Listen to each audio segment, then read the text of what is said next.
Hello दोस्तों, welcome to fact study. आज की इस वीडियो में हम डिस्कस करेंगे ये कनाडा और भारत के जो संबंध हैं, ये अभी कुछ इनमें गर्मा गर्मी चल रही है। आपको मालूम है कुछ मंथ पहले इसमें खबर आई थी जब जस्टिस ट्रूडो G20 की बैठक के लिए भारत आए थे, और उसके बाद जब ये भारत से वापस गए थे तब वहां पर एक कनाडाई नागरिकता वाला जो भारतीय मूल का था, निज्जर, इसकी हत्या कर दी गई थी। तो इसके आरोप इन्होंने, जस्टिस टुंड्रो ने, भारत पर लगाए थे कि भारत की खुफिया एजेंसी के थ्रू इसकी हत्या करवाई गई है कनाडा की सरजमी पर। तो इन्होंने काफी बयानबाजी की थी भारत के खिलाफ।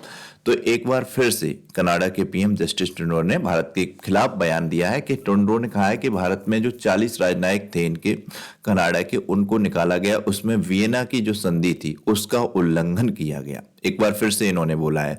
अभी 12 तारीख को इन्होंने ये बात बोली है, 12 नवंबर को दिवाली थी जब भारत में, उसी दिन तो इन्होंने ये बात बोली। तो इसमें ये वियना कन्वेंशन क्या है, आपने इसका नाम जब सुना होगा तो इसका नाम आपने सुना होगा 16 सितंबर ओजोन परत वाले दिन अक्सर कर वियना कन्वेंशन का।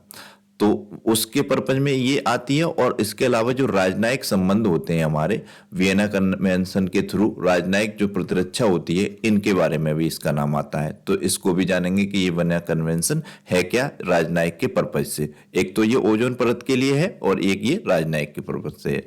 तो इस पूरी पीपीटी के थ्रू हम इस मैटर को समझेंगे।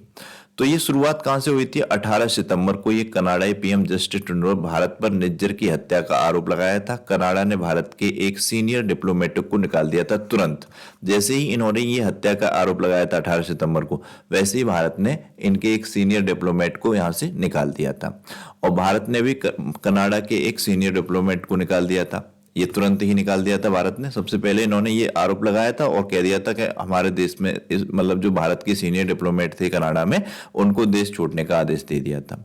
फिर 19 सितंबर को इस तरीके से ये 19, 20, 21, 22, 23 तक काफी मैटर गर्मा गर्म रहा और लगातार एक दूसरे देश के प्रति बयानबाजी चलती रही। यहाँ पर देखो 19 सितंबर को विदेश मंत्रालय ने बोला कनाडा लगातार भारत के खिलाफ काम कर रहे थे, खालिस्तानी गुटियों को पनपने दे रहा है। मतलब कि कनाडा में क्या है, खालिस्तानी लोग ज्यादातर रह रहे हैं, जो खालिस्तान के समर्थन वाले हैं, उनको कनाडा में शरण मिली हुई है। भारत ने कहा है लगातार इन आतंकवादियों को पनपा रहा है, यानी कि इनको संरक्षण दे रहा है। और कनाडाई सरकार ने ट्रैवल एडवाइजरी जारी की और कहा था कि जम्मू कश्मीर और मणिपुर जैसे इलाकों में जाने से बचें कनाडाई के जो भी लोग भारत में हैं वो। भारत ने भी कनाडा में रहने वाले अपने नागरिकों के लिए एडवाइजरी जारी की थी और भारत विरोधी एक्टिविटीज को देखते हुए सतर्क रहने के कहा था, क्योंकि भारत के बहुत से लोग कनाडा में रहते हैं। तो भारत की विदेश मंत्रालय द्वारा भी एक एडवाइजरी जारी की गई थी और कहा गया था कि भारत विरोधी गतिविधियों से बचें और सतर्क रहें। फिर 21 सितंबर को भारत ने कनाडा के लोगों के लिए वीजा सेवाएं सस्पेंड की। भारत ने कनाडा के लोगों के लिए वीजा सस्पेंड कर दी। फिर विदेश मंत्रालय बोला हमारे डिप्लोमेटिक यूनिट को धमकियां मिल रही हैं। 23 सितंबर को पीएम टुंड्रो बोले कुछ हफ्ते पहले भारत सरकार ने सबूत शेयर किए हैं। तो इस तरीके से ये मैटर चलता रहा लगातार। अब ये आपको यहाँ पर मिल जाएगा। कनाडा में प्रधानमंत्री जस्टिस ट्रूडो ने भारत सरकार पर जून में कनाडा की धरती पर एक सिख अलगाववादी नेता था, निज्जर इसका नाम था, इसकी हत्या के आरोप लगाए थे और कहा था कि हमने विश्वसनीय सबूतों का भी हवाला दिया था। इन्होंने कहा था ये बात हम ऐसे ही नहीं बोल रहे हैं, सबूतों के साथ बोल रहे हैं। और इन्होंने 40 यही वही बात है। भारत सरकार ने इनके इस बयान को बेतुका और बेमतलब का बताया था। यहाँ पर इस तरीके से ये टुंड्रो के आरोपों से भारत और कनाडा के संबंधों में काफी गिरावट आई थी। इस तरीके से यहाँ पर पॉइंट है, ध्यान रखना है। इसमें क्या है, अब ये खालिस्तानी समर्थक व आतंकी नेता हरदीप सिंह निज्जर की हत्या में भारतीय संलिप्तता पर एक बार फिर कनाडाई प्रधानमंत्री ने बयान दे दिया। जैसे कि मैंने आपको बताया कि इन्होंने रविवार को 12 नवंबर को ये बयान दिया। जस्टिस ट्रूडो ने रविवार को नई दिल्ली में 40 राजनयिक को बाहर निकालने पर वियना कन्वेंशन, ये वियना कन्वेंशन लगातार आ रहा है, इसके बारे में आपको मालूम होना चाहिए, ये इंपॉर्टेंट है, उल्लंघन का आरोप लगाया है। हरदीप निज्जर की हत्या की जांच में तय किए जाने की भी बात की है। जस्टिस ट्रूडो ने आरोप लगाया कि भारत ने जानबूझकर कनाडाई राजनयिकों की राजनयिक छूट को रद्द करके वियना कन्वेंशन का उल्लंघन किया है। पिछले महीने कनाडा ने भारत के 41 राजनयिकों को वापस बुला लिया था। कनाडा ने भारत में जो उनके थे उनको, और उनकी छूट छीनने के केंद्र सरकार के फैसले के मद्देनजर चंडीगढ़, मुंबई, बेंगलुरु वाणिज्य दूतावासों में अपने वीजा और काउंसलर सेवाएं भी रोक दी। चंडीगढ़, मुंबई और बेंगलुरु में इनकी जो वीजा काउंसलर सेवाएं थी उनको भी कनाडा ने रोक दिया था। ऐसा तब हुआ जब नई दिल्ली में भारत में राजनयिक की असंगत संख्या पर ओटावा, कनाडा की राजधानी है जी ओटावा, आपको मालूम होगा, को अपनी चिंताओं से अवगत कराया। और मतलब ये इन्होंने ऐसे समय में बयान दिया है जब भारत ने अपनी राजनयिक संगत से ओटावा को यानी कि कनाडा को इससे जो है अवगत करा दिया था। राजनयिक ताकतों में समानता की मांग की, भारत पर राजनयिक संबंधों पर वियना कन्वेंशन का उल्लंघन करने का आरोप लगाया है। कनाडाई विदेश मंत्री हैं मेलानी जोली, इनका नाम भी आपको ध्यान रखना है, हो सकता है पूछा जाए कि कनाडा के विदेश मंत्री कौन है, तो ये है मेलानी जोली। इन्होंने कहा कि दोनों देशों में चल रही राजनयिक खींचतान के बीच ओटावा के 41 राजनयिकों को और 42 आश्रितों को भारत से हटा दिया गया है। हालांकि विदेश मंत्रालय ने यह कहते हुए जवाब दिया कि नई दिल्ली और ओटावा में परस्पर राजनयिक उपस्थिति से समानता की मांग करते हुए भारत में किसी भी अंतर्राष्ट्रीय मानदंड का उल्लंघन नहीं किया गया है, ये भारत ने कहा है। निज्जर मामले में भारत से सहयोग की अपील भी की। साथ ही साथ ये जो कनाडा के पीएम है ये सहयोग की अपील भी कर रहे हैं कि ये निज्जर की जो भी घटना हुई है इसमें भारत सहयोग करे। ये ओटावा में पत्रकारों से बातचीत करते हुए ट्रूडो ने कहा है, शुरू से ही जब विश्वसनीय आरोपों के बारे में पता चला तो भारत सरकार के एजेंडे कनाडाई धरती पर एक कनाडाई नागरिकों की हत्या में शामिल थे, तो हम उनसे पूछने के लिए भारत पहुंचे। इस मामले की तह तक जाने के लिए हमारे साथ काम करने वाले प्रस्ताव रखा गया। हमने ये जब भी आए थे, जब G20 की जो बैठक हुई थी तब काफी इनके फोटोज भी वायरल हुए थे जिसमें ये और मोदी जी एक दूसरे के प्रति ज्यादा घुले मिले नहीं मालूम पड़ रहे थे। जबकि एक बार तो ये अब ताजमहल देखने आए थे अपनी पूरी फैमिली के साथ ट्रूडो, तब देखा हुआ काफी स्वागत हुआ था इन्होंने। तो ये इसी तरीके का मैटर है। अब हमारे लिए इंपॉर्टेंट है ये कि वियना कन्वेंशन क्या है, जो कि हमारा राजनयिक से संबंधित है। जो ओजोन परत से संबंधित है वो अलग है, और इस पे हम बात करेंगे राजनयिक से संबंधित से। तो राजनयिक वियना कन्वेंशन, राजनयिक संबंधों पर वियना कन्वेंशन को 1961 में ऑस्ट्रेलिया के वियना में आयोजित राजनयिक संपर्क और प्रतिरक्षा पर संयुक्त राष्ट्र सम्मेलन द्वारा अपनाया गया था। राजनयिक संबंधों पर वियना कन्वेंशन को 1961 में अपनाया गया था, और यह संधि जो हुई थी वो 1964 में लागू हो गई थी वियना में। वर्तमान में इसमें जो है 192 पार्टियां हैं, ये आपको ध्यान रखना है। यह संधि देशों के बीच राजनयिक संबंधों के नियमों और विनियमों और उन विशेषाधिकारों को भी निर्धारित करती है जो राजनयिक को अन्य देशों में प्राप्त होते हैं।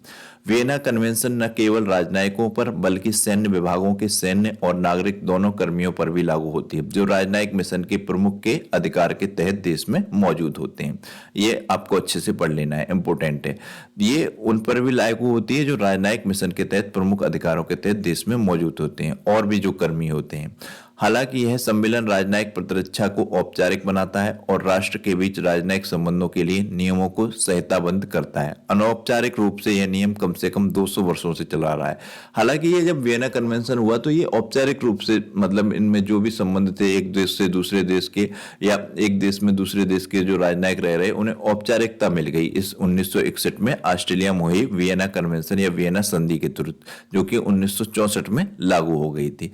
इससे पहले भी चले आ रहे थे परंतु वो सब अनौपचारिक थे। संधि का यह महत्वपूर्ण पहलू राजनयिकों के लिए कानूनी छूट का प्रावधान है ताकि उन्हें मेजबान देश के कानूनों के अनुसार अभियोजन का सामना न करना पड़े।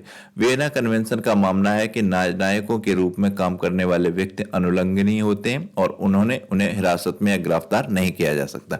ये कन्वेंशन इसी से रिलेटेड है, जैसे एक देश जैसे भारत या पाकिस्तान ही है तो पाकिस्तान का कोई राजनयिक भारत में या भारत का कोई राजनयिक पाकिस्तान में है, तो अगर संबंध खराब होते हैं किसी प्रकार से, कोई भी घटना हो जाती है एक देश से दूसरे देश में, तो ये नहीं है कि उसके राजनयिक को किसी प्रकार की कोई परेशान किया जाए। एक टाइम लिमिट दी जाएगी और उस टाइम लिमिट के साथ ही उसको दूसरे देश के मतलब कहा जाएगा अपने इस राजनयिक को वापस बुला लो। ये नहीं कि उसे गिरफ्तार कर लें, बंदूक की नोक पर रख लें, इस तरीके की उसके साथ कोई घटना नहीं हो सकती। ये वियना कन्वेंशन में डिसाइड हुआ था राजनयिक से संबंधित। मेजबान राष्ट्र राजनयिकों को उनकी स्वतंत्रता और गरिमा पर हमलों से बचाने के लिए भी बाध्य हैं। ये बाध्य नियम बना दिए गए एक तरीके से।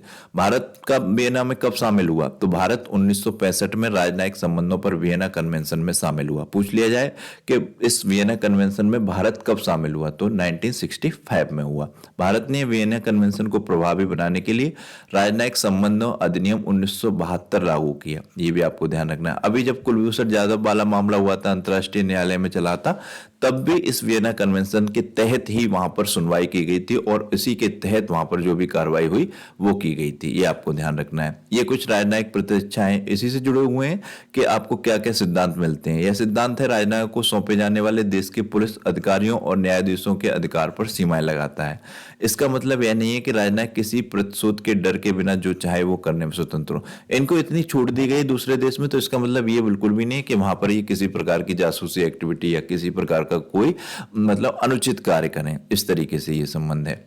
एक राजनयिक पर किए गए सभी अपराधों के लिए आरोप लगाया जा सकता है, सिवाय इसके कि उसे गिरफ्तार नहीं किया जा सकता। अगर वहां पर किसी देश ने अपना किसी दूसरे देश में राजनयिक छोड़ रखा है, अगर वो किसी प्रकार की किसी गलत एक्टिविटी में है, तो उस पर आरोप तो लगाए जा सकते हैं, परंतु उसे गिरफ्तार नहीं किया जा सकता, कानूनी हिरासत में नहीं रखा जा सकता या अदालती मामलों में प्रतिवादी नहीं बनाया जा सकता। इसके बजाय उसे अपने कानूनों के तहत अभियोजनों का सामना करने के लिए उचित प्रक्रिया के माध्यम से अपने गृह देश में निर्वासित किया जाना चाहिए। उचित प्रक्रिया के तहत मैंने कहा ना, उसे अपने गृह देश में भेजा जाएगा। तो ये आपको ध्यान रखना है। गंभीर अपराधियों को अवांछित व्यक्ति घोषित किया जा सकता है। उन व्यक्तियों और उनके परिवारों पर कोई छूट लागू नहीं होती जो मेजबान देश के नागरिक हैं, जो विदेशी दूतावासों या मशीनों में काम करते हैं। मेजबान देश यह भी अनुरोध कर सकते हैं कि घरेलू देश किसी अपराध संदिग्ध की छूट को माफ कर दे। ये भी आपको ध्यान रखना है। तो इसी से संबंधित ये सभी पॉइंट है राजनयिक से, किस तरीके से एक राजनयिक दूसरे देश में रहता है।